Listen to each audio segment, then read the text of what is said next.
The broadcast is now starting. All attendees are in listen-only mode. Unmuted.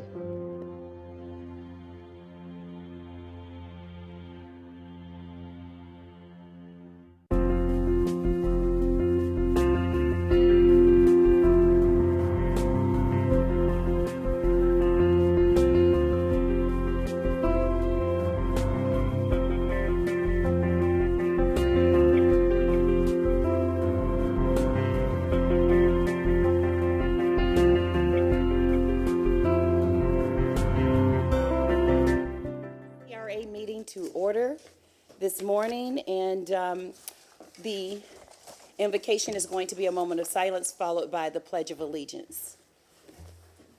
Please stand.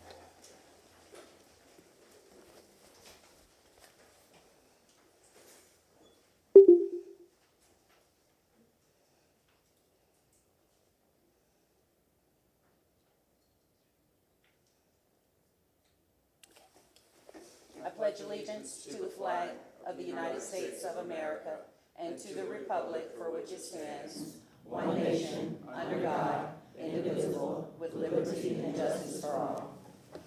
Okay. Roll call, please.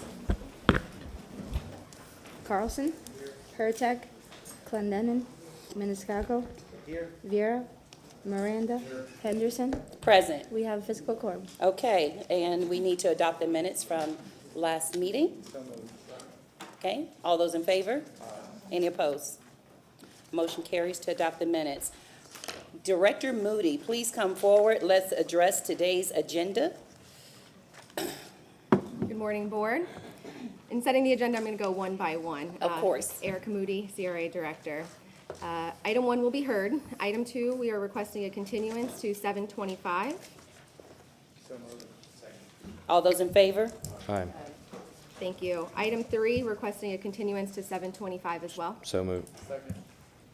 All those in favor? Aye. So do you got the names? Keep going. Item 4, requesting to receive and file. So moved. Second.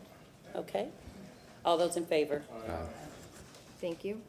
Item 5, also requesting to receive and file. Second. Okay. Item 6, requesting to, All those in favor? sorry. Thank you. Item 6, requesting to remove from CRA agenda and consolidate with the council motion, which is a similar motion, and the next report is on January 30th, 2025. Second. All those in favor? Aye. Thank you. And from required approvals, requesting to pull item 22 for discussion under the director's report. Second. You got it? All those in favor? Aye. Okay. In item 23, also requesting to pull this for discussion under the director's report. Second. All those in favor? Aye. Okay, let's adopt one more, 25? One more, requesting to pull 25 for discussion under the Okay. director's report as well. Second. All those in favor? Aye. Okay, can I have a Thank you motion very to adopt the minutes? All those in favor? Aye. Okay. Well, today is Delta Days at City Hall, and we cannot proceed with this meeting without acknowledging the members of the Tampa Alumni Chapter, Tampa Metropolitan Chapter, and hopefully our collegiate sorors are probably away on holiday, but recognizing the University of Florida and University of South Florida and the University of Tampa. Can you all please stand? So welcome to City Hall. Welcome to our Community Redevelopment Agency board meeting today, where your sorority sister is the board chair and will be running this meeting. We thank you so much for all that you do under the guise of our founders from 1913 until present day, 111 years later, doing the business of Delta Sigma Theta Sorority Incorporated, which is truly public service. So thank you so much.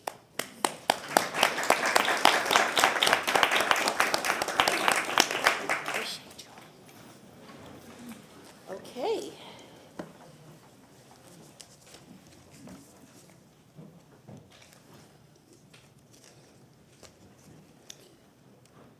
I hate saying this out loud, but Darlene, I'm going to need my little fan. Yeah. Thank you. Okay, so we will start with the director's report. We have a hard stop at 11 a.m. I think we Yes, need to Attorney take public Morris. comment before we go to Oh, director's yeah, we report. get to do that today. Are there any public comments? Anyone from Delta Sigma Theta? Or, here we go. Ms. Henderson is first. Do we need to give the rules during CRA meeting for public comment? I'll be Please, happy to. Attorney Morris, please remind the Sure. citizens of the rules. Members of the public are allowed a reasonable opportunity at the beginning of the CRA meeting to address any item on the agenda before the CRA takes official action on an item. However, a 3-minute time limit applies to all speakers providing public comment unless such time frame is modified by a vote of the CRA board. Speakers and members of the public are also reminded that they are to refrain from disruptive behavior, including making vulgar or threatening remarks, or making or causing disruptive noises or sounds, or displaying signs or graphics. Speakers also are reminded to refrain from launching personal attacks. The chair will rule out of order any person who speaks without being recognized or attempts to address the CRA board from outside the speaker area at the podium. Persons failing to comply with the CRA's rules may also be ruled out of order, and at the discretion of the chair may be removed from the chamber for the remainder of that day's meeting. Finally, CRA board members are reminded that they should refrain from engaging a speaker under public comment. And just to remind CRA board members that your rules were revised effective June 6th, and they are now in effect for the CRA board unless otherwise exempted or overridden by the CRA board's bylaws. Thank you, Attorney Massey. Good morning, Ms. Henderson. Good morning. Eileen Henderson. As most of you, if not all of you know, CRAs are designed to assist with the underlying problems of slum and blighted conditions through planning, redevelopment, historic preservation, and affordable housing. We need to look to allocate funding for this line item in all of the CRA budgets. In an effort to preserve and consider historic infrastructure and place within future redevelopment initiatives, we should be identifying places of cultural and historical significance. All of the CRA boundaries have historical significance, but based on the budgets that I was able to review online, there are 2 CRAs that allocate funding for historical preservation. None of the others, from what I was able to review, are allocating that funding. As Tampa CRAs are looking to sunset in the next decade or so, or be removed altogether, let's look to maximize the funds currently available. And allocating funds to historic preservation is a necessity. I will always advocate and bring an awareness to balancing new development with Tampa's history. And in using these funds for historic preservation, there is the opportunity after the redevelopment takes place to have revenue-generating opportunities. We must look to capitalize on our resources for sustainability and a focus of historic places, structures, and culture. Research indicates culture and heritage tourists often stay longer and spend a lot more money in general than other tourists. One study showed these type of tourists spends as much as 38% more per day and stayed 22% longer overall compared to other travelers. So I encourage the CRA to take a more serious and active approach to allocation of funds as it relates to Tampa's historic preservation. Without our past, there is no future. Thank you. Next speaker, please. Good morning, City Council, members of the Chamber, Darrell Heitch. Good morning. McDonald's and Burger King, they both serve a unique meal. McDonald's has the Big Mac, Burger King has the Whopper. McDonald's has very salty French fries. Burger King has some rather thick French fries. Both of them meet the need of the end user, which means they fill them up pretty well. They meet the hunger test. But yet there's a unique and distinct difference between each one of them. Back in December, I showed up down here to talk about resolution number 568, which was, in my community and the people that look like me, that was the Big Mac. That was McDonald's. And then somewhere along the way, between December and today, we showed up at the shores of resolution number 344. Now I'm asking the councilor, if you haven't, take a look at the language within those two different documents. Resolution number 568 has some strong language in it. It had language in there that said African Americans. It had language within it that said black people. I want you to really put yourself in the position of a black man or a black woman who have suffered acute for thousands of years. And we continue to suffer acute even all the way up till today. And yet you showed up and you gave us a resolution that was to solve the problems of the city. See, I didn't show up to solve the problems of the city. That's the job of city council. I showed up to be part of a solution that was going to resolve issues with black people in the city of Tampa. Resolution number 568 spoke specifically to that. This other thing that showed up, resolution number 344, that said for the people of Tampa, we didn't show up for that. And it seems to me that it was slidden through. I'm asking you to take a look at or set aside your political agendas, set aside your own aspirations, set aside the things that make you feel good when you wake up in the morning, and put yourself in my position. Put yourself in the position of that young man and that young boy and that young boy and that young boy and that young boy and that young lady, that young man, that man. Put yourself in these black people's position. This resolution number 344 is for what you are elected to do, not us. We didn't show up for that. I was told that it reads the same. Take another spin on it. Resolution number 568 is what you should have passed. Thank you. Good morning. Good morning. My name is Thad Baraday. I've been a resident of Tampa for 25 years. I'm here to speak in support of agenda item number 25, which I understand to be the streamlining of grant support for people like me who are trying to make our community a little bit better. And I wanted to speak in support of it by telling a little bit of my own personal journey. I've spent the last 5.5 years in lay ministry service through my church, which is the Portico downtown. There I have the privilege of helping to lead a ministry called Love, Inc., where we work to transform our community in relationship with the guests we serve, one person at a time. And I've tried to apply that through my work in my own life and my own walk, because I too have been transformed by this journey of service, and I too am a beneficiary, like many of the guests we serve, of second chances.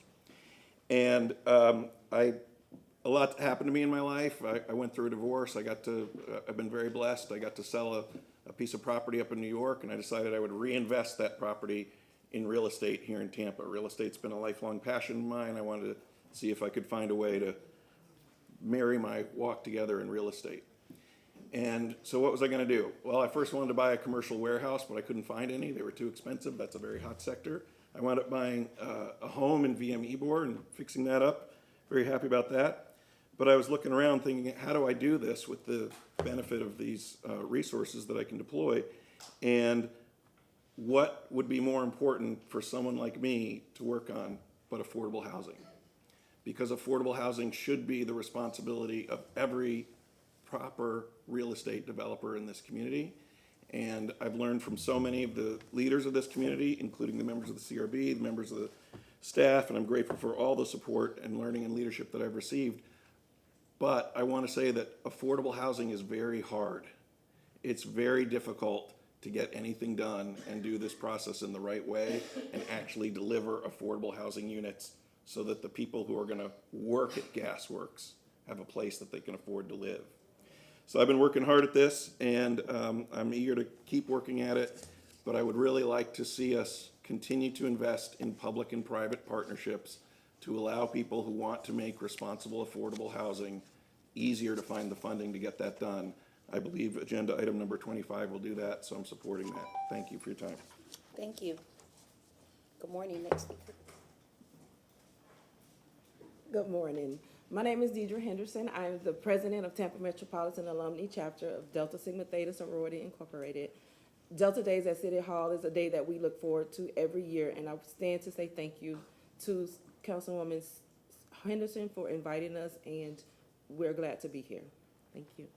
Thank you. Good morning. Good morning. Allison Hewitt, East Tampa business owner and resident.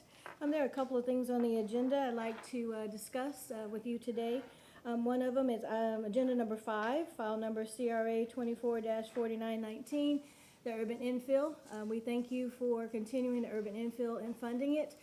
My concern here is in the hope of expanding this to other business owners and opportunities to be able to do well in the community. I think we have diluted it too much. What I ask your consideration, especially at the ones that are coming out in July, is that these are for licensed contractors to be able to go after, and not just anyone. And if it is someone other than licensed contractor, there are nonprofit development organizations that are in the community to be able to provide this type of services as well.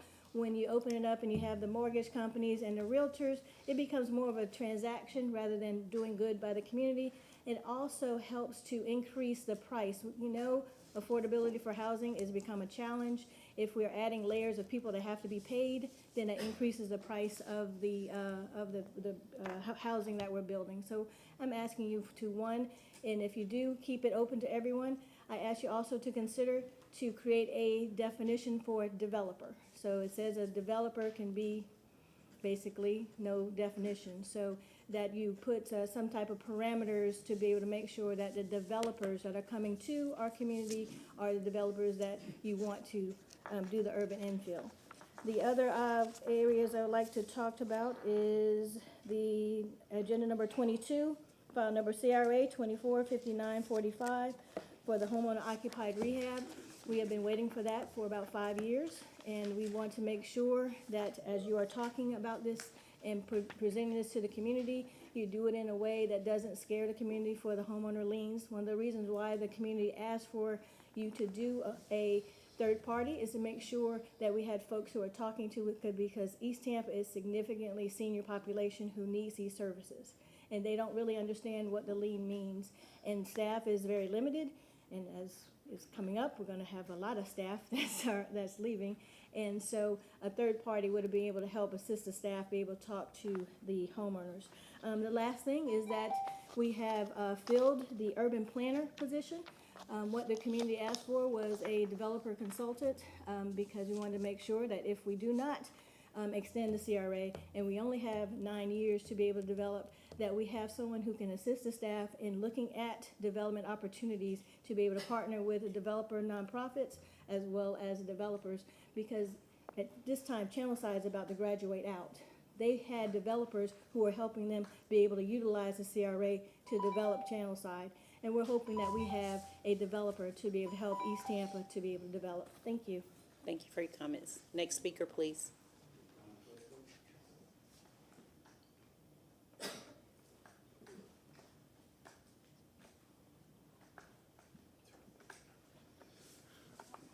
Good morning.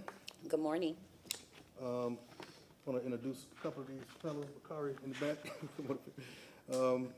We're here to speak on the same thing that Allison just spoke about concerning the infill phase 3 program, affordable housing program. We're standing as state licensed general contractors here in the city of Tampa. Can you state your name for the record, My sir? name is Derek Fullwood. Les Allen. Bakari Kennedy. And so we are standing here today to speak on the same thing Allison kind of just touched on a little while ago about the affordable housing program. First, we wanted to share with you all, I don't know how to use your projector, so if anybody knows how to Just lay sit that it on down there? and it'll work. Okay.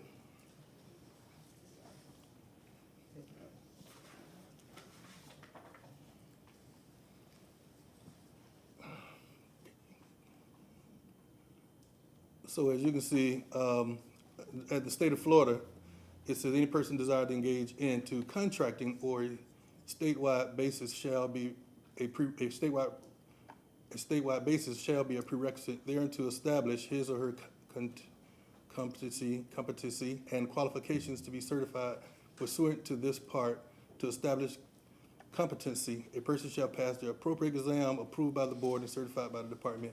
Any person who desires to engage in contracting on other than statewide basis shall, as a prerequisite thereunto, be registered pursuant to this part unless exempted by this part. So number 2, it says no person who is not certified or registered shall engage in business of contracting in this state. And we'll leave this with y'all. You want to read the rest of that statute. So we come here today, our request, the infill phase 3 was awarded out a few months ago to what we realized were those people who had not been certified by the state to be working in the business of construction, number 1. Number 2, they had not had their businesses licensed to do business in the state of Florida as contractors. And so there was a created, in my opinion, loophole to call some of these people developers, but these people have no real experience in development to be considered developers. We do have a few qualified developers in Tampa that works in small business in the affordable housing realm. However, is that my 3 minutes? I got 24 seconds. You have 30 seconds. Okay. However, so we are licensed, state licensed general contractors. We question why did the housing department of City of Tampa decide to award properties and houses, real estate, to non-licensed businesses and non-experienced businesses and giving them 6, 8 townhomes to build when we've been here since '99 and before and hasn't gotten those opportunities. And why it's affordable work directly with us as opposed Thank to you for your comments, these Mr. organizations. Fullwood. Mr. Chair, we're going to move on. We have a very tight schedule. If there's someone else that would like to speak, you are entitled to 3 minutes, a different speaker. Is that okay? Can I defer my 3 minutes to Mr. Fullwood? No. Thank you for your comments. You can submit your document to us if you would like. Okay. Could they defer a minute, please, Chairman? The chair has responded. Next speaker, It has please. nothing to do with that. I asked the city attorney, they could defer a minute apiece. You have 2 more minutes. You have 2 gentlemen there. Next speaker, please.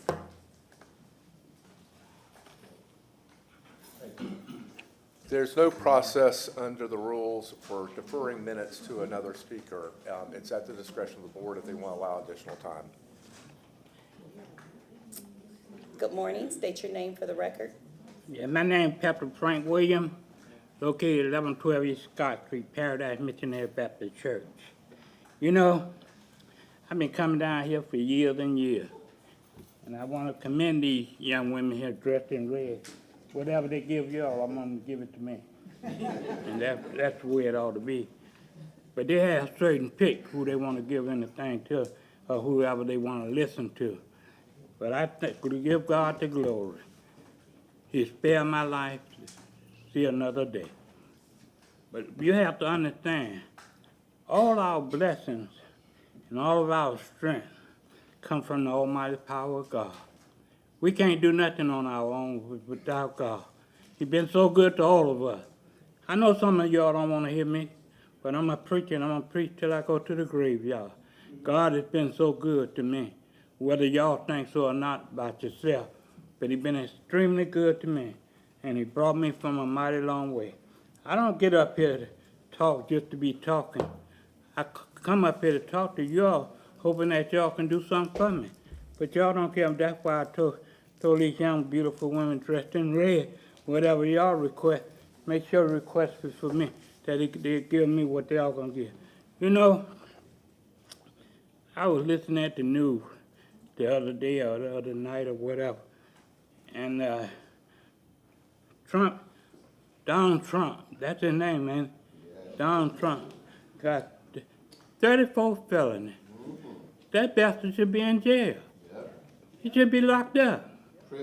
You mess around there and get a man off the street, and if he ain't got no driver's license or whatever, you take him right out there on our road. What kind of job are y'all supporting? What are y'all supposed to be doing? Nothing, and that's NOTHING.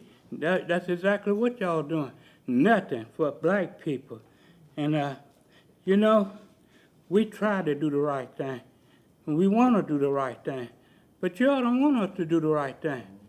You want us to put guns in our pocket, start shooting up everybody? like y'all shooting up our people, that's ridiculous. And you know what? I wasn't well Floyd George for, but they killed that poor fella unmerciful. And you know what they did for the man that killed him? They gave him a reward. And that's so we're living in a time now where black folk got to come together and defend themselves. And that's what we need to start doing. And don't go register up no gun. Let them know what kind of gun you got.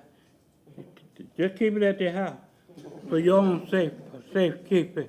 And when the time comes, we got to let them know that we are people just like they are. Thank you for your comments. We are citizens of the United States, and we thank Next God speaker, that we are please. citizens. Yeah, the next person, come on up here before that woman have a heart attack. I'm gonna sit in here a while, but I got to go. Good morning. Good morning, Connie Burton.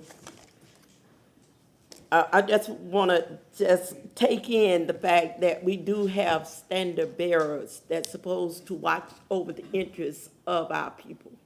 The establishment of fraternities, sororities has been alone beyond tradition. Who would watch and speak in behalf of the poor? And what we see time and time again is the shell game that continues within this council, within this city.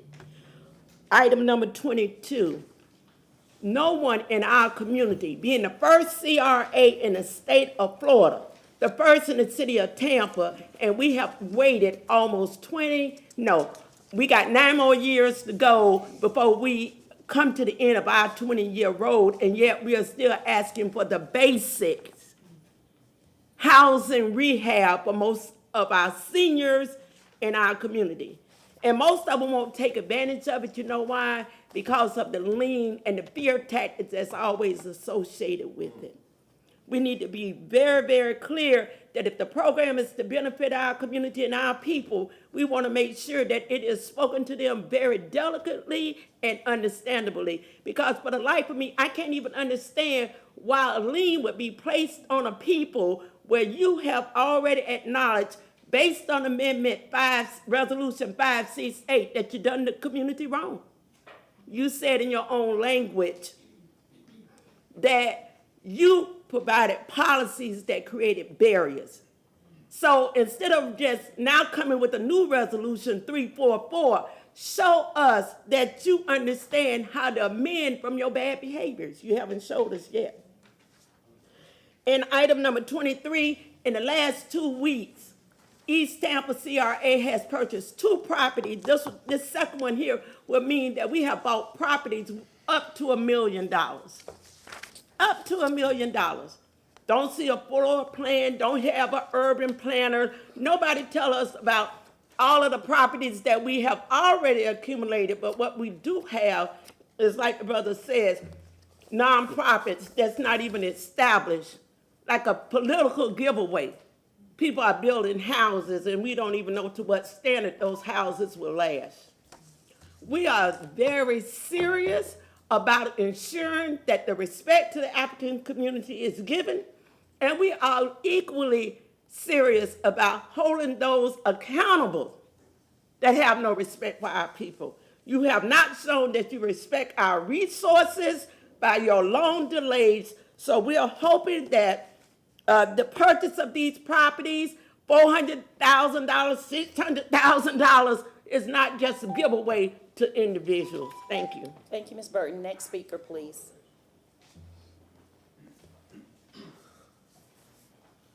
Uhuru, Mentesnot. Mentesnot means anything's possible. Uhuru means freedom in Swahili. We say we as African people should always be thinking about our freedom. And one thing I teach my Zulu warriors right here, one thing I teach my kids, always stand up to the bully. Don't be no scary cat. Don't look the other way when you see injustice. Each one of them know that. And I seen injustice took place right here just then. And it's a good thing they were able to see that with their own eyes. Bullying that man because he want to say something. Bullying that man because he want to say something. black people, especially, specifically black men, we don't show our MFing heads nowhere because we scared, we locked up, we at Orient Road, Forkenberg Road, Florida State Penitentiary, in the cemetery, Rest Haven, and a black man took the time to come down here to this nasty, stinking, nasty, no good city council that ain't did nothing for African people since 1855. Nothing for African people. It's 2024 and African people still begging for housing. We have less property now than we had in 1855. We have less everything than we had in 1855 when we started this city, when black people started this city. And we 26% of the population right now, and we don't get an MFing thing from this city. Handout, begging, special interest, C's, crackers on radio programs, influencing the community, Uncle Tom Negroes. That have to stop. Black people, we ain't got to beg for what we want. We are strong people. We are proud people. We have a proud ancestry. We started it all. And embarrassing an African man the way you did, because if my mother come in the soup line, I'm going to give her a little extra soup. And if my grandmother come in the soup line, I'm going to give her a little extra soup also. It has nothing to do with policy. And when you see African people down here, give them something a little extra. Give them a little extra 30 seconds, a little 20 minutes, a little whatever. Give them something extra. Because we ain't been getting nothing from this city. And they taking everything away from us. All the affirmative action programs. Got Negroes playing football and they cutting all the scholarships. Cutting everything. Oh, you got a criminal record, you can't get a scholarship. Our representatives have to treat our people better. And they say you can't talk to the individual. I'm talking to the individual. Thank you for your comments. Next speaker, please. Thank you. Thank you for those comments.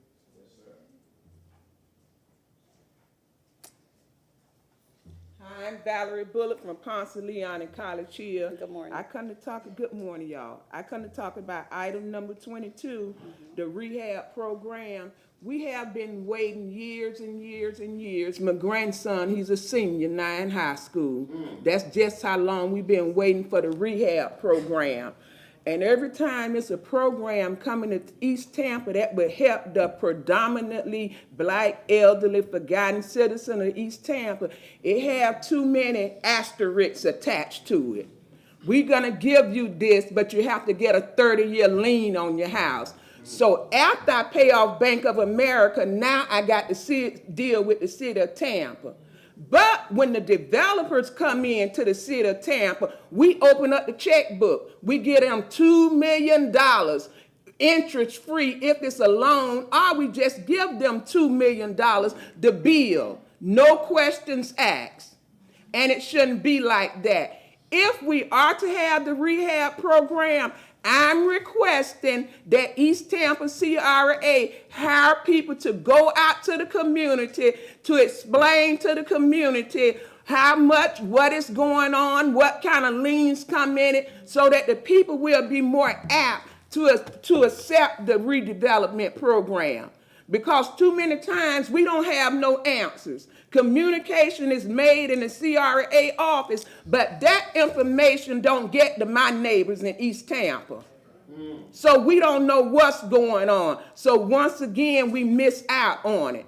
But when it comes to the builders, all them Arab stores on 29th, oh, we got beautification program for them. Now, how is it that information getting to the community, but to the community citizens, we don't get the information? You all have to do better. You have to. And when you're dealing with people, you have to have compassion and humanity. You just can't keep beating the same people over the side of their head, because sometimes the people get tired. And item number 23, I'm so sick and tired of East Tampa CRA buying these properties. We don't have no plan what they gonna do with them. They got them, but they can't put nobody off the streets in them, I guess due to rules and regulation. Why are we accumulating all of this property and we don't have no blueprint? Are you waiting for gentrification to go in effect so you can build an air-conditioned doggy park for the new people? We need to know what's going on.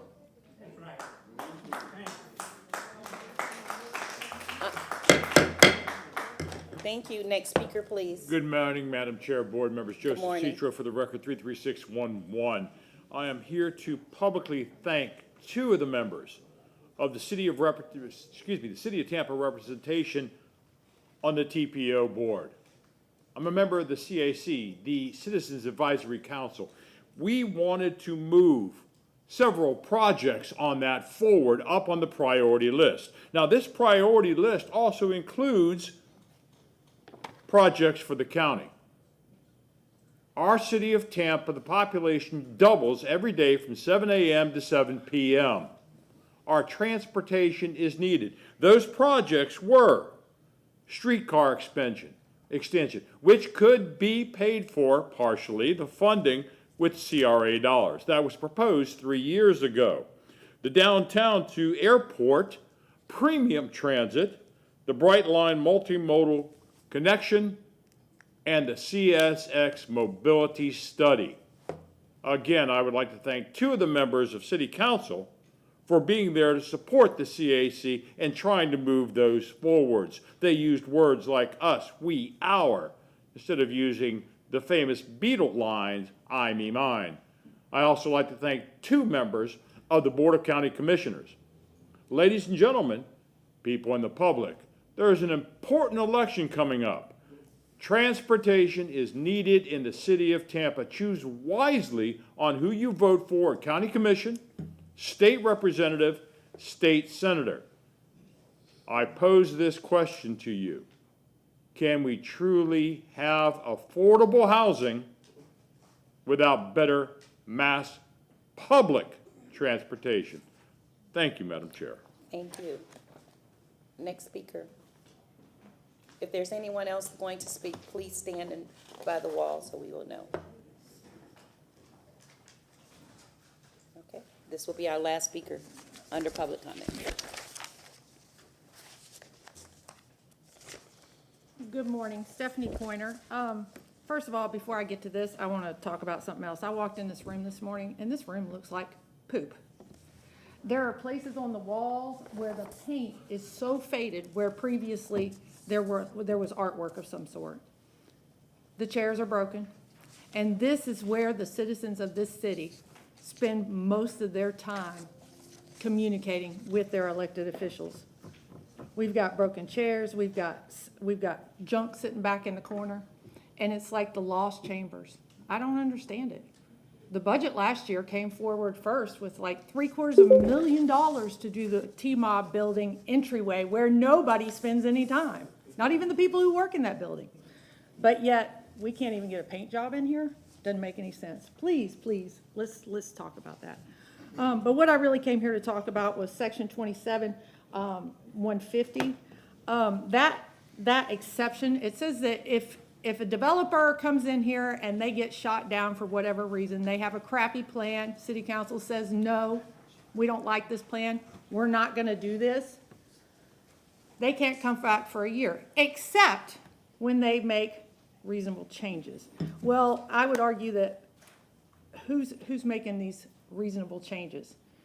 If you come back with the same project in different wrapping paper, that's not a reasonable change. That's not a significant change. And why are the citizens, most of these ones who come back, the neighborhoods have fought them to start with. And then they come back with, oh, well, we had 10 townhouses, now we want to have 9 townhouses.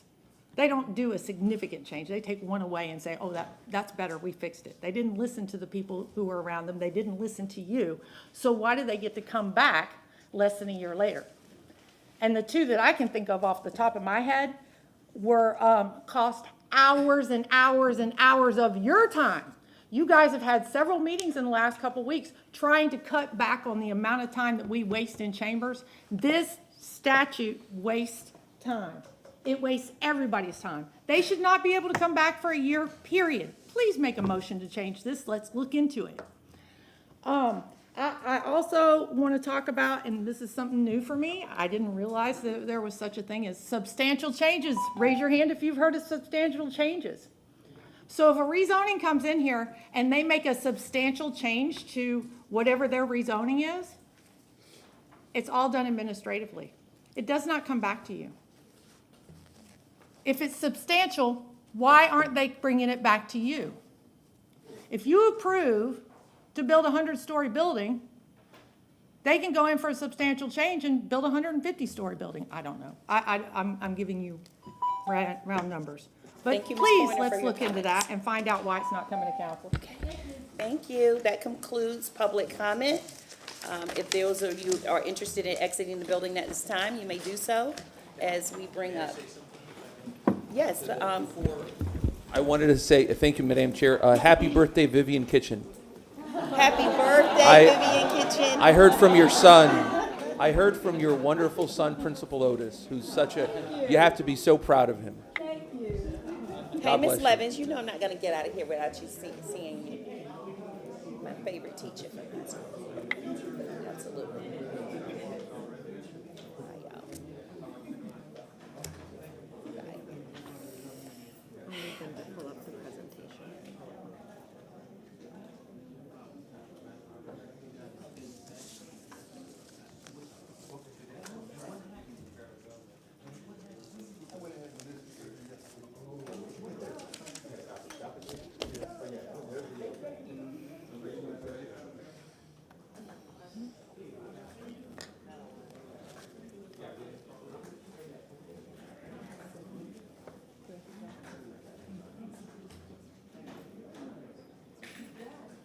If T and I can pull up the housing PowerPoint, I'm gonna hit that first.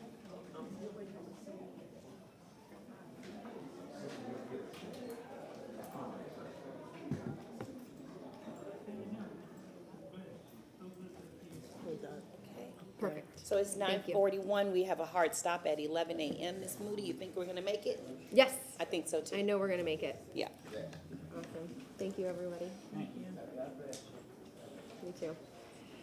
So today is a very important day because we are finalizing two major parts of the CRA restructure that we have been at for the last year. And the team has been working tirelessly and just has been so adaptable to finalizing this infrastructure. And these are the two major components to reach our finalization of the changes. One being the housing section, and then we have our housing manager, Ms. B. Parks, here with us, and she will support the discussion, and we'll go over our housing recommendations to streamline and consolidate the programs so that we can focus on expedited delivery, impact, and truly be able to implement. And then we'll move over into presenting the final grant documents for a commercial grant, and that'll be presented through a resolution that we'll just briefly go over. We wanted to make that fully accessible to the public. But the first thing that we'll cover is a CRA housing presentation, and I know this has been on everyone's mind, especially a big discussion on the Community Advisory Committee levels, and we want to come with the recommendations where we think that we can really expedite those services, increase the impact, and then produce reports for increased transparency to the community, and then provide those on a quarterly basis to our board. We'll go to the next slide. Let's see if this works. Perfect. So today's presentation will cover CRA goals and the timeline of activities that have been occurring over the last year to really dive in and look at the housing needs assessment. We'll cover housing priorities and programs, recommendations on the best way to consolidate and align those programs, a communication strategy to make sure that the residents are aware of our offerings and are able to easily apply, and then next steps for implementation. So as you know, we have our CRA 5 key focus areas, and this was one of the first steps of the restructure, was updating our mission, vision, and objectives. And under each objectives, there's 3 specific goals that we use to measure alignment with the programs, as well as the community redevelopment plans for each district, and of course the statute.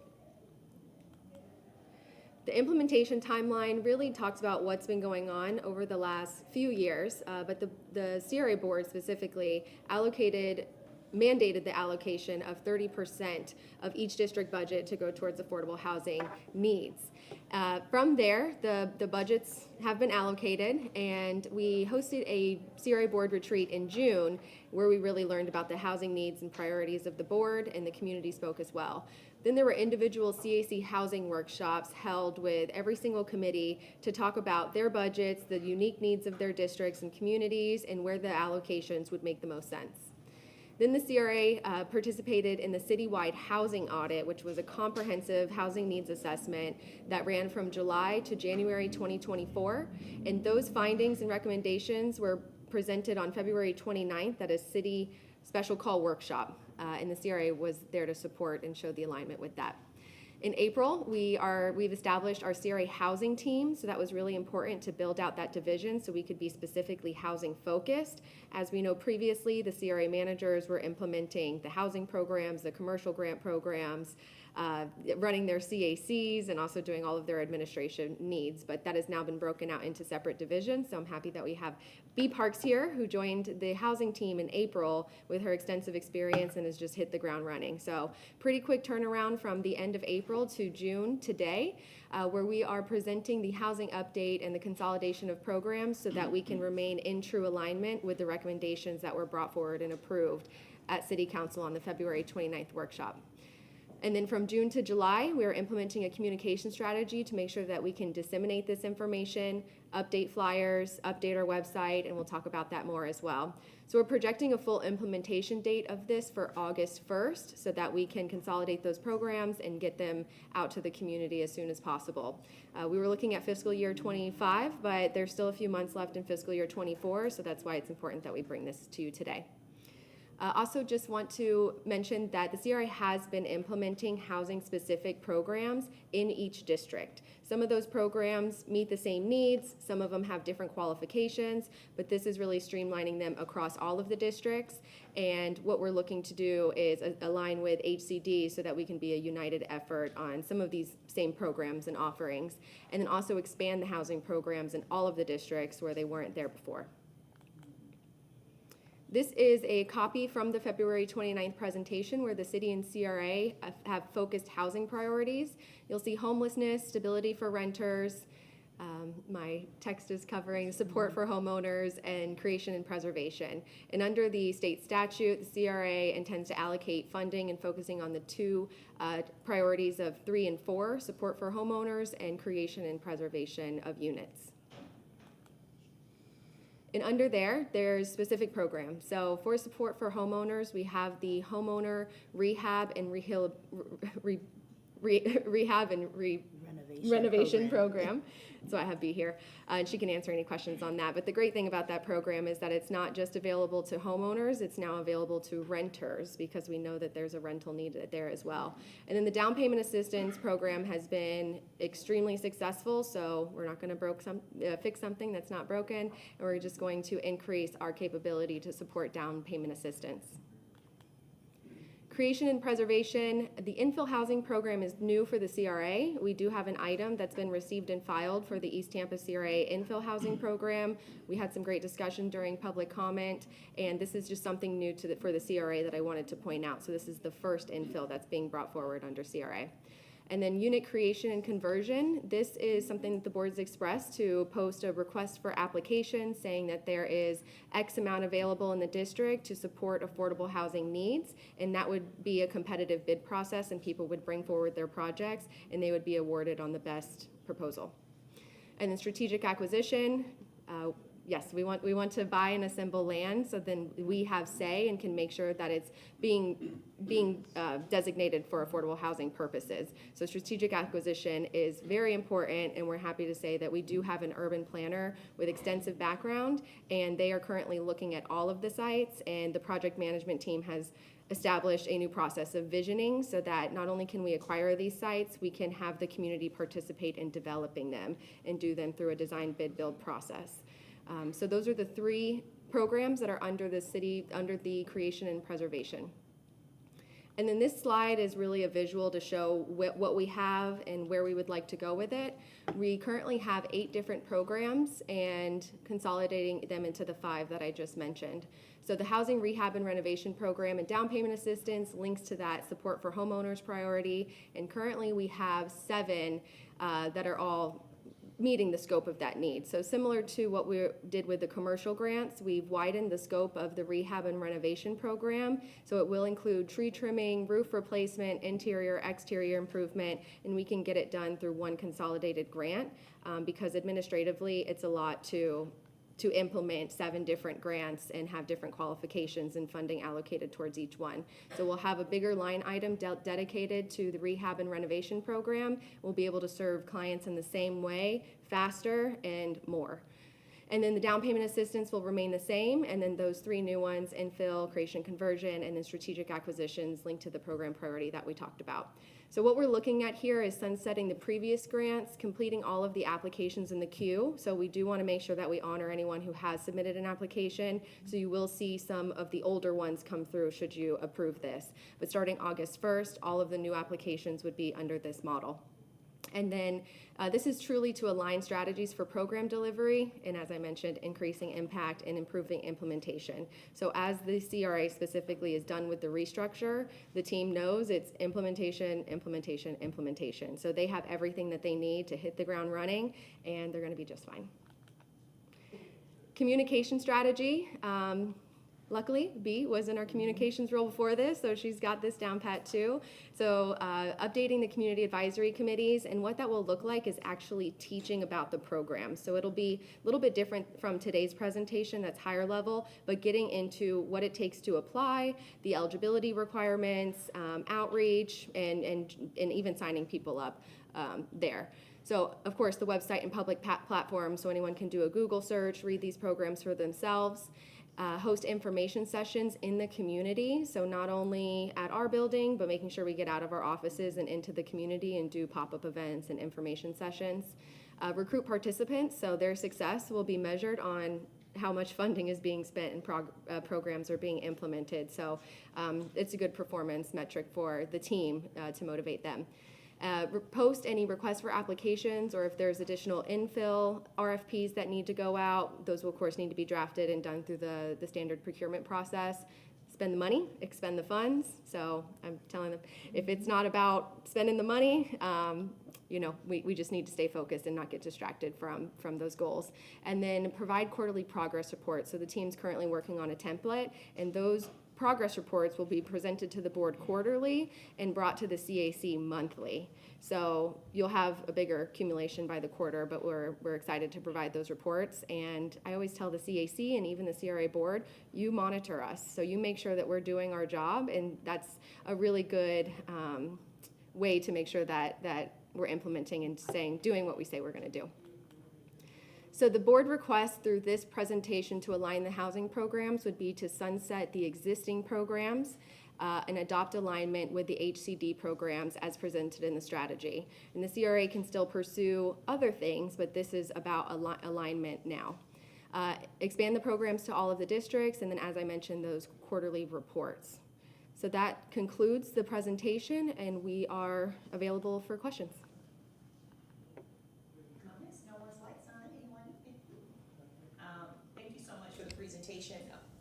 Board Member Hurd. Thank you, and I just wanted to say the same thing. This was a really heavy lift, and you all have done a phenomenal job, and thank you. We're really excited to see these funds start to be spent, so thank you. Yes, absolutely. Can you go back to anyone else? Can you go back to slide, the communication slide? And this really is also based on, you know, public comment today. B, I would like to hear from you, you know, being our communication strategist before and now, the implementation of our housing program, not that one, communication. The one previously to that. One slide back? One slide. I don't have it. I got it. Oh, one slide back, please. Oh, TNI.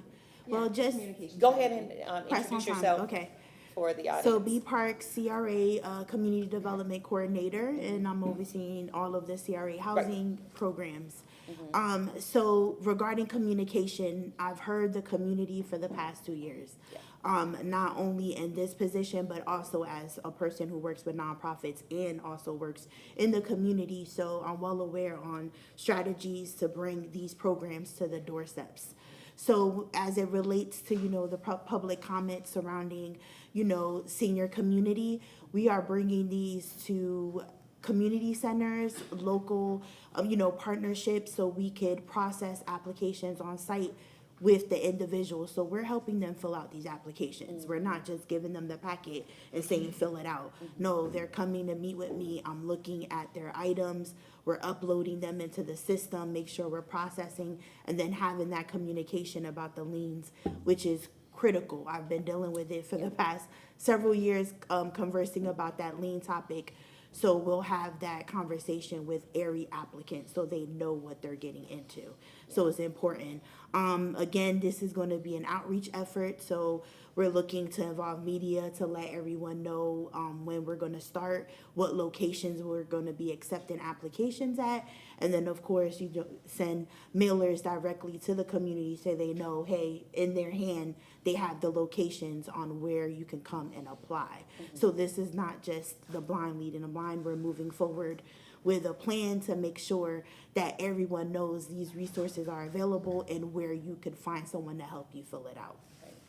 Also from a historical perspective, when it comes to the liens, I know that has existed for a very, very long time. And my comment to that is that really, for my understanding, it's also a protection for the homeowner. You build the equity in your home and you don't sell your home because it was designed to keep you in it and at an affordable price. That's why the lien actually exists.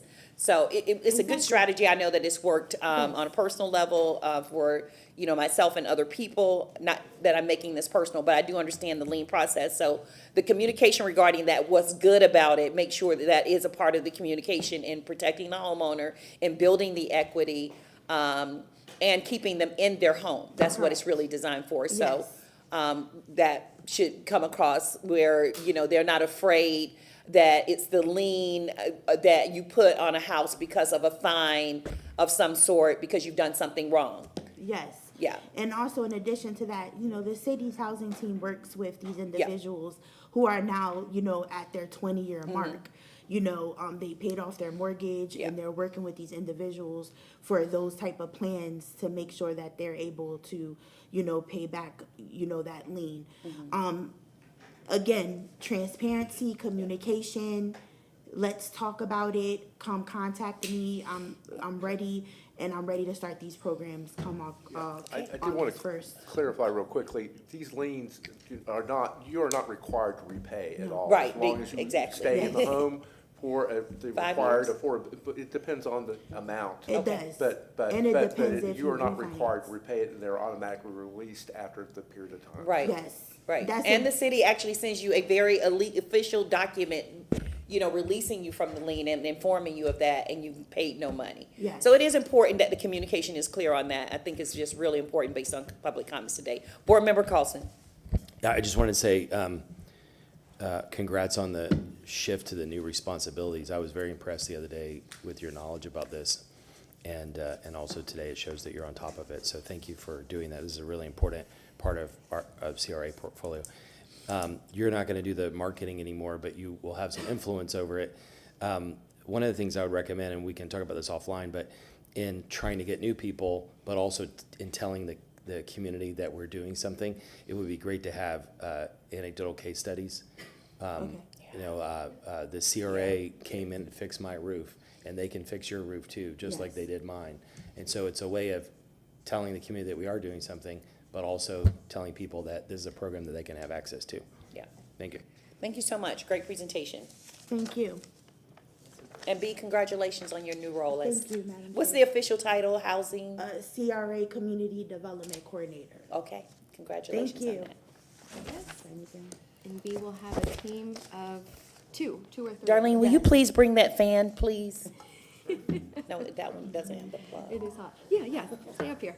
We have two more housing items, and thank you, Board, for your comments. We're Yes. equally as excited for it.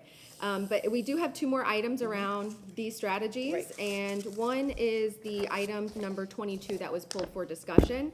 This is in regards to the owner-occupied rehab program in East Tampa. Currently, the threshold for awarding that program is $100,000, but I became aware of an issue at a gentleman's home. Yes. His home is 1308 East 17th Avenue, and Mr. Braxton, so if he's watching, we're working for you.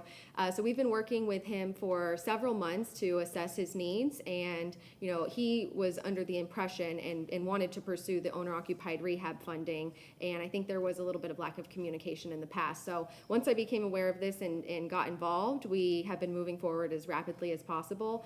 A tree fell on his home a few years ago in 2021, and then after that happened, his home was in such disrepair that it was actually condemned. So he's not able to live in his own house, and that has caused strain and stress over his situation. So we would like to get him back into his house and back into the neighborhood, and what that would look like after we've received the quotes back. It is extensive repairs in the total of a little bit over $225,000. HCD is willing to partner with us and cover $100,000 of those fees. We currently have $100,000 that we can contribute through the owner-occupied rehab program, but there's about $25,000 that is still needed to finish the whole thing. So what we're doing today is bringing a amendment to the owner-occupied rehab program to the board for consideration, and the CAC has also unanimously recommended this consideration to amend the program up to $150,000 for special circumstances. So there's two things happening. One is the board would need to approve the amended program, and then the board would need to make a second motion to approve this special circumstance that I just described. Okay. Anyone? Council, Board Member Maniscalco. I'd be happy to move. So this would be moving item number 22 and then making a motion for an amendment to the program, correct? Because 22 is the funding, and then the second motion would be to amend. Right. 22 is an amendment to both the program and to the fund. It allows, if the board, it's up to the board to go above the $100,000 limit to up to $150,000. So you would be first amending the program. That would be the first motion, which is on the agenda. The second motion would be then to recognize that in the case of the 1308, is it 19th Avenue? 1308 East 17th. East 17th, that a special exception should be made so that the $100,000 threshold should be exceeded. Okay.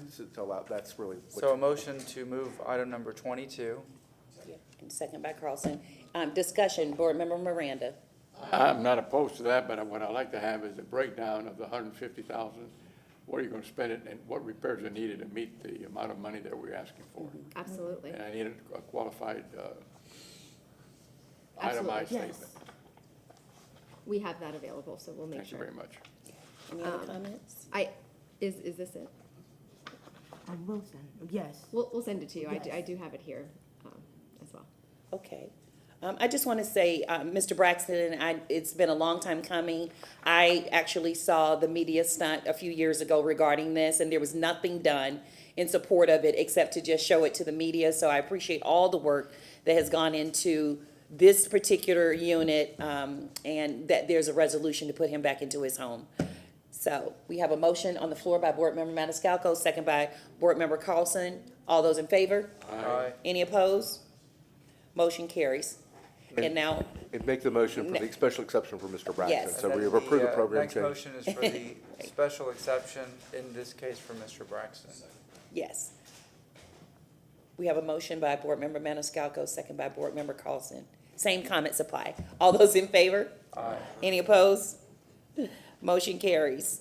Okay, 22. Excellent. is Thank you done. so much, Board. One We're more. looking forward to moving forward. I actually received an email this morning asking if it was approved yet, and I said, Yeah. give us a few minutes.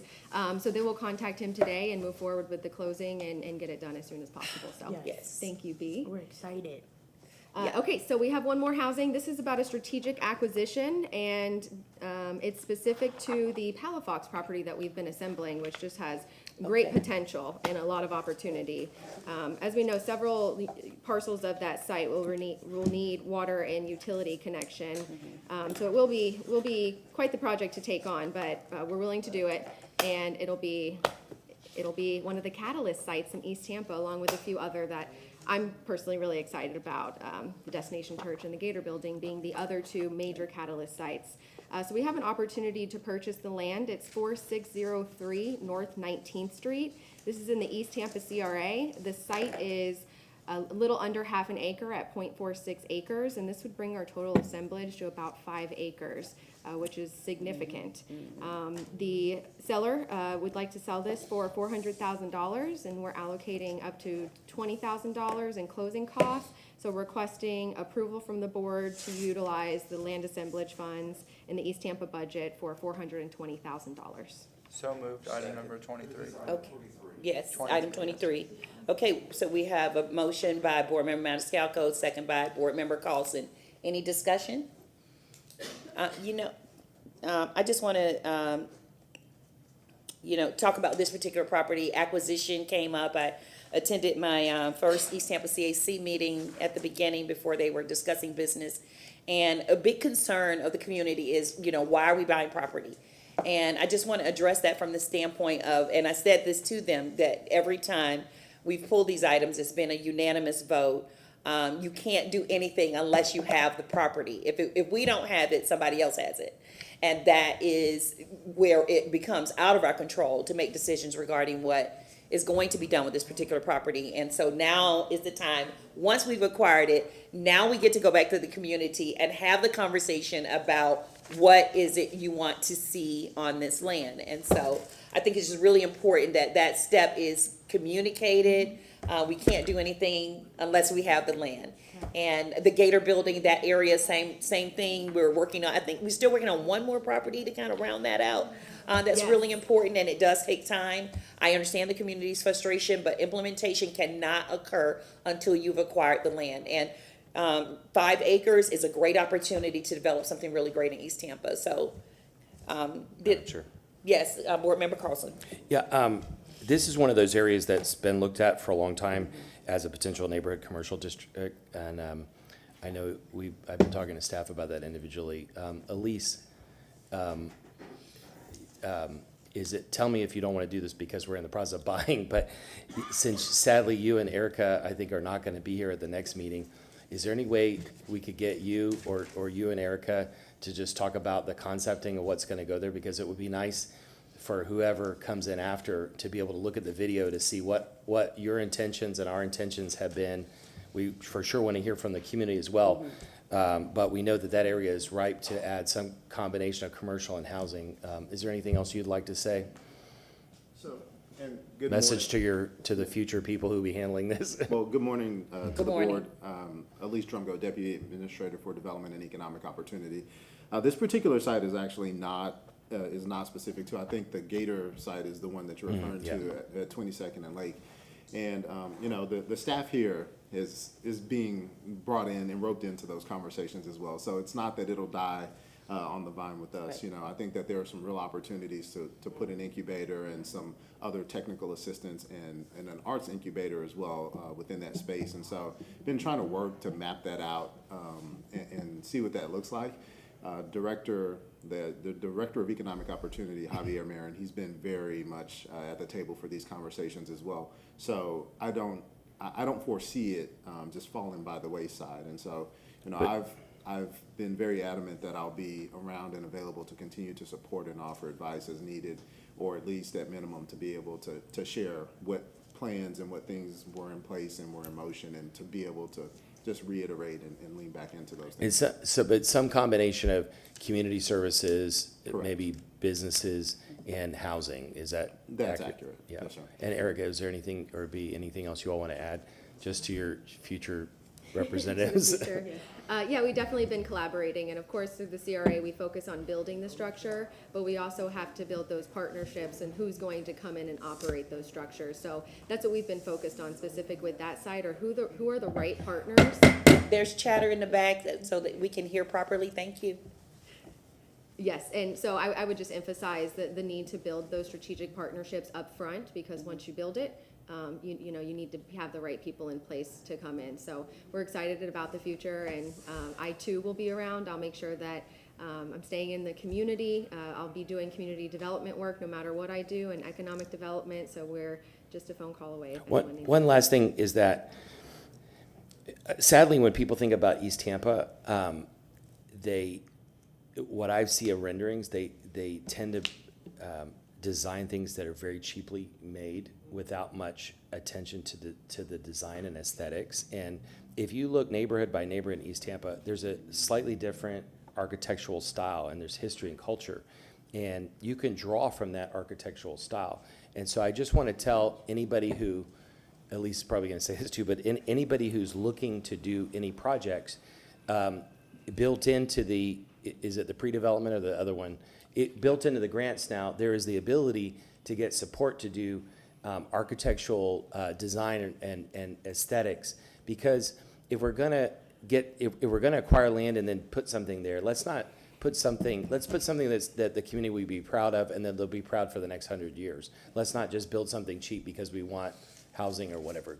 Yeah. Sorry. Well, and I think, you know, just to add to that, part of the recommendation for the Gator site or 22nd and Lake is that, you know, the CRA do a design bid build and build it and then own it.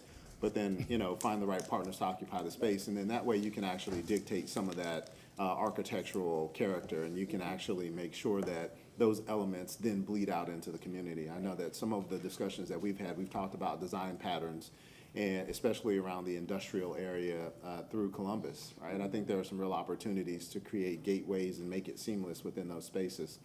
And the other aspect of it on the architectural side with destination, with those sites, with the Palafox sites, you all will have the ability to drive partnerships that are, you know, that are rooted in that architectural character and things that you want to see. So we're trying to encourage the team on this side through the project management piece of it to actually put the work into design, put the work into getting to a set of construction drawings, and then bidding those projects in a way that you recruit a partner that's going to build to design, right? They're going to build to suit, so that it's something from that perspective that the community knows exactly what it's getting, and there's no way to waffle around that to get a developer that then comes in and will value engineer it down. So. And just a challenge to the neighborhoods. Every neighborhood has its own unique visual characteristics, and I would just encourage and challenge each of the neighborhoods to think about the unique visuals of your neighborhood and what brief we might give. But we've seen developers sometimes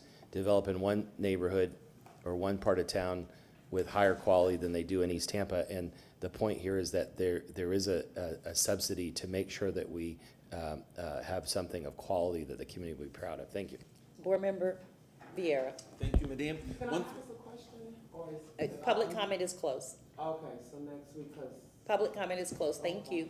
Board Member Vieira. Thank you, Madam Chair. One thing I did want to go forward is I know we've talked about potentially this property for in part or in whole veterans housing in East Tampa. I know we've had some potential discussions with assistance from and leadership from Post 167 in East Tampa, including Commander Butts, which Post 167 was the first African-American dominated post in Florida for American Legion, and it essentially lost its home due to interstate expansion.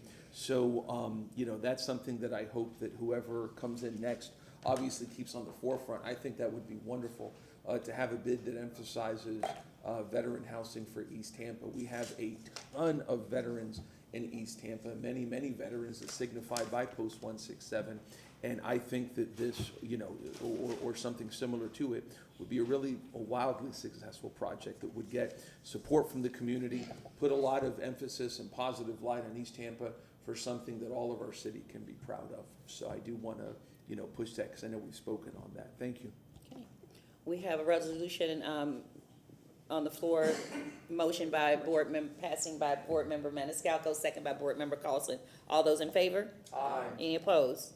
Motion carries. Thank you. It is time to discuss the commercial grant. So this is the last item. I just was making sure it wasn't that resolution. So exciting. So we are really proud to present the commercial grants resolution to the board today. So we came in on March 21st and we presented the business framework and the model, and we've been working tirelessly with legal. I have to give Attorney Massey a shout out. It has been a lot of back and forth, seeing where we can remove red tape, where we can make it more accessible, what's absolutely necessary, and we are at a really good place to where we know that the city can perform this. I also wanted to acknowledge Ms. Dee Reed, who is our commercial grants manager. She is out of town right now, but her and her team, and I see Vanessa and Andrea Rosshaven in the back, they have just worked tirelessly. So I cannot take any of the credit for this. They are a rock star team. They are super detail oriented and always closely review it and read everything. But really the purpose of this is to package it all into one document that's available for the board, but also available for the public right now.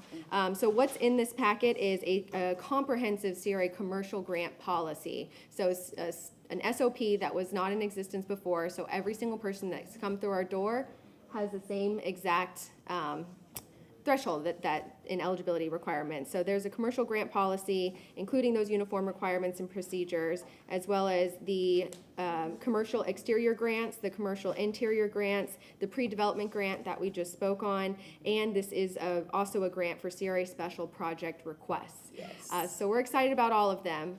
But there is now a special grant process yes. to where anyone who comes through our door and requests CRA funding is put through the same exact pipeline. Exactly. And the interesting thing about this is this even includes city requests. So if someone or a department within the city would like to utilize CRA funding, they still are responsible for making sure it's compliant with the plan, of course, bringing it to the community to make a request, and it will always be at the discretion of the CRA board. So nothing will be approved without the CRA board that is outside of one of the standard grants. Every single special grant will be brought to the board. So we're really proud to bring that to you, and it just makes the process very objective and fair.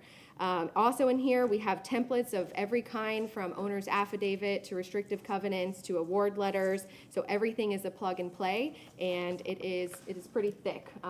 We'll also be updating our websites with these immediately. We've put out a press release so we can do some pressers and get some attention behind this. And then also the CRA managers, along with the grants team, will be boots on the ground, knocking on business owner doors and making sure that they're aware of this program and signing them up. There'll also be 4 different community meetings in the community, and we're doing a fun social media campaign, engaging them.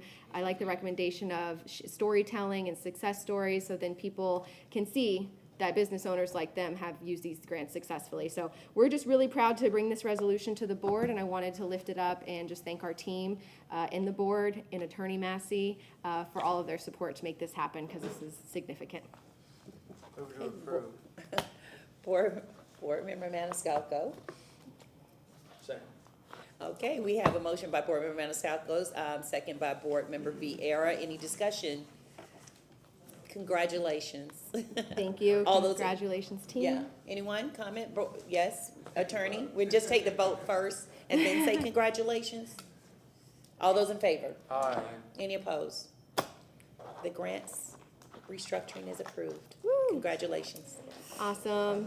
Thank you so much. And I just want to thank the Board Member Hurtak, board. you want to say something? Yeah, I just wanted to let the public know that it's burnt toast. This happened the other day during a regular meeting. So just, you all weren't here for that, so just wanted to let you know. Okay. Board Member Carlson. Yeah, just quickly, on all the things that we talked about just now, all those grants, they include obviously heavy amounts of housing. And so I know some folks in the community are concerned about acquisition of land and whether it will lead to housing. It will likely lead to a lot of housing. It doesn't mean we're going to build huge high rises because that wouldn't be appropriate to the development of the neighborhoods. But we look to do something that's neighborhood appropriate for that will add housing and a retail component. Thank you. Okay, so we need a motion for the other required approvals, 7 through 21. Can I get a second? Okay. And 24? Yes, 24, that's right. There was no discussion on that. Thank you, Board Member Hurtak. All those in favor? Aye. Any opposed? Required approvals carries. Okay. We have literally gotten to the very end, And now we are at new business. Board Member Miranda? None, Madam Chair. Board Member Vieira? Yes, actually I do. May I go last? I'm sorry. Sure. I need to find the date. I Maniscalco? apologize. Nothing. Board Member Hurte? I just wanted to take a moment to say thank you to both Mr. Drumgo and Ms. Moody for all the work they have done for the city of Tampa, and that we'll miss them tremendously. And I just wanted to take a chance to publicly thank them both for their work. Board Member Carlson? Yeah, same thing. 2-3 years ago, Nicole Travis and Elise Drumgo took over interim, and they did masterful work. They had like 5 jobs at the same time and worked way overtime, took time away from their families and other things to work hard for the community. They took a lot of heat from the community. They got yelled at, argued at, and through that transition, which wasn't easy for us as a board, wasn't easy for the CACs, wasn't easy for the community, they stayed focused on getting results for the community. And we can never repay them for the 2 or 3 years of work they did. And then they brought in Erica, who was just the right person at the right time. And as I said, she focused on the C in CRA, the community, rather than just the real estate development. And Nicole and Elise and Erica got that, and they listened carefully to us. And we're not always an easy group because we don't always agree. And we went through a couple different retreats, and they led us to find consensus. And we ended up with a strategic plan, the first strategic plan I think maybe ever of the CRA board, that is light years ahead of what this city has ever done, and I think ahead of a lot of the cities that I've seen. It is the words that were put in there, the consensus of this board, worked by the 3 of you all and your other staff facilitating it. They're enlightened, they're different. They're really leading this city through the CRA in a totally new direction, which is focused on helping the people of the city and helping the community in the city to do better. And it's a radically different way of looking at things rather than just focusing on real estate subsidies. And I just want to thank them for understanding that and working with all of us to do it. We're on the right track if we can hold on to it. As you all are cycling out, we're really going to make this one of the very best cities in the world. We have been doing very well. I just had a friend who's looking to move to Tampa, and I was selling him hard on Tampa. And there are a lot of great things about Tampa and this region, but there's so much more that we have to do still. And for the first time, maybe in the city's history, we have an enlightened plan to really move it forward. And I hope that you all will help from the outside, that you'll be friends of the CRA and the city, and that whoever comes behind you will really get the vision and how it's different and how we're going to lead this city in a great direction that benefits everyone. Thank you. Yes. I used to pout when a teacher would come and say, oh, I'm transferring to another school, or I'm getting married and moving away. I would be devastated. And so I've already had time to pout and get that part out. But one of the things that's most important about what I'm going to say next is that as a collaborative, thank you for your work. And one thing is for sure, you left it better than you found it. And that is so important as we go into this next phase.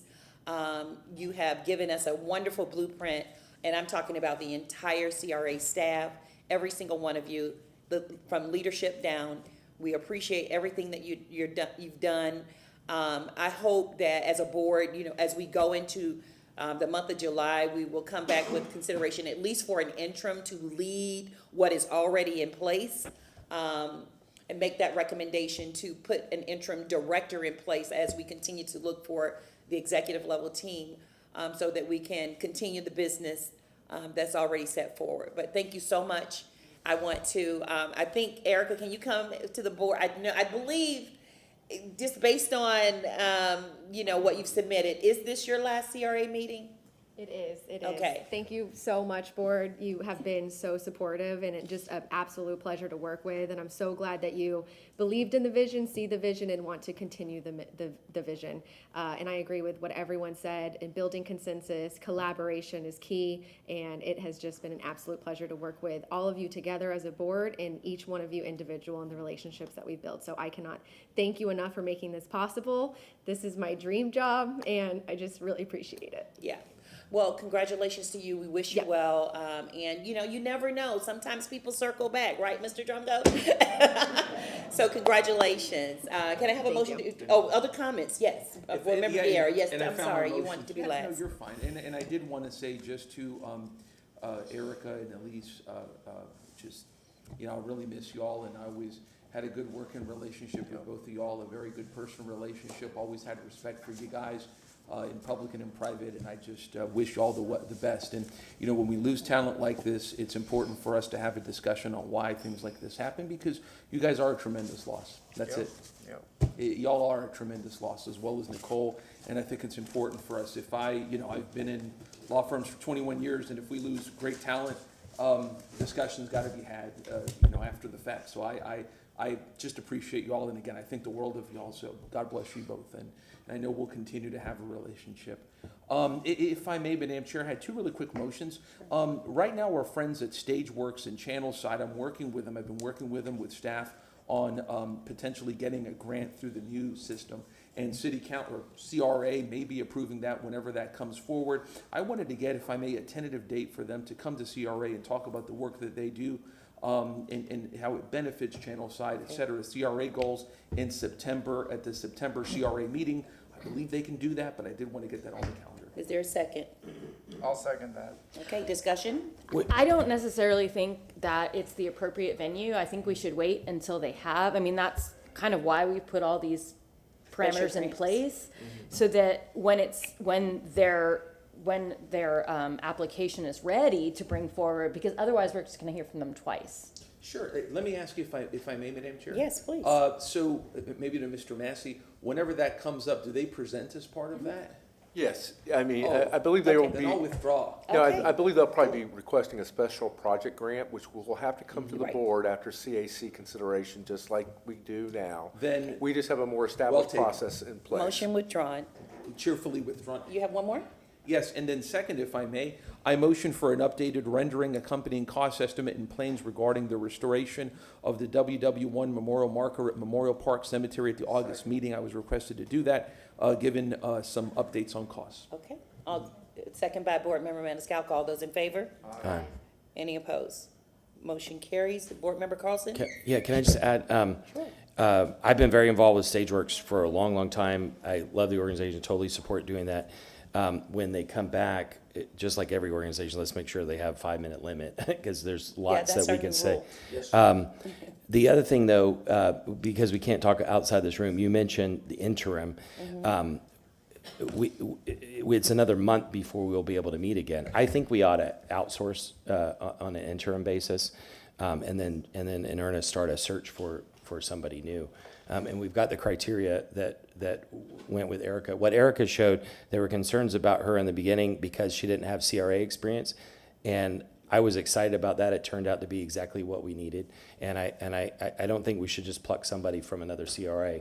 I think it has to be somebody who understands a community and real economic development, which is what Erica had. Also, Erica was number 2, sorry to talk about you, but Erica was number 2 at the organization she was in, and I think there was also a question about whether she had leadership ability, and I think she absolutely showed that. And so as we're looking, we need somebody who is hardworking, driven, but most importantly enlightened as to what the possibilities are for the future that we can do. We don't just need caretakers who will process us through the grants. Thank you for your comments. Yes, just wanted to point out officially that Board Member Clendenin did send in a memo indicating his absence today, and wanted to recognize that for those that are listening. Can I have a motion to receive and file? All those in favor? Any opposed? Motion carries. Meeting adjourned.